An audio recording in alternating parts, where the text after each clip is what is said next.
आई मध्ये ना निष्काळजी म्हणून आई मध्ये फोन येतो हम केरी कांड्रा बाबू नकाने पडवर पाळाचा कुठले कुठले कंपनीचा तो मोबाईल? लावा सॅमसंग आणि विवोचे ओप्पोचे वगैरे. अजून काय काय गेलं? हेडफोन वगैरे ब्लूटूथ गेलं, पैसे माल वगैरे.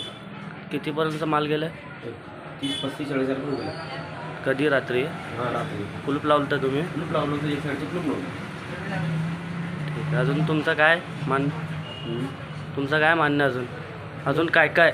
नाही आणखी तेवढंच गेलं. एक साईजचं सेटवर तोडून कुलूप तोडलं. पैसे कॅश किती गेले? 8,000 रुपये 7-8,000 रुपये कॅश होते. ठीक. आणि ब्लूटूथ 4 मोबाईल घेऊन घेतले मी. 4 मोबाईल कुठले कंपनीचे होते? लावा कंपनी. लावा. अजून जुने आहेत ते 7-8 मोबाईल होते. विवो, लावा, सॅमसंग. आणि कवर घेऊन गेले. कवर, हेडफोन, चार्जर, ब्लूटूथ सगळं घेऊन गेले. आणि कपड्याची पिशवी घेऊन गेले. कपड्याची पिशवी 6,000चे कपडे होते ते पण घेऊन गेले. पावती पण आहे त्याची. अच्छा.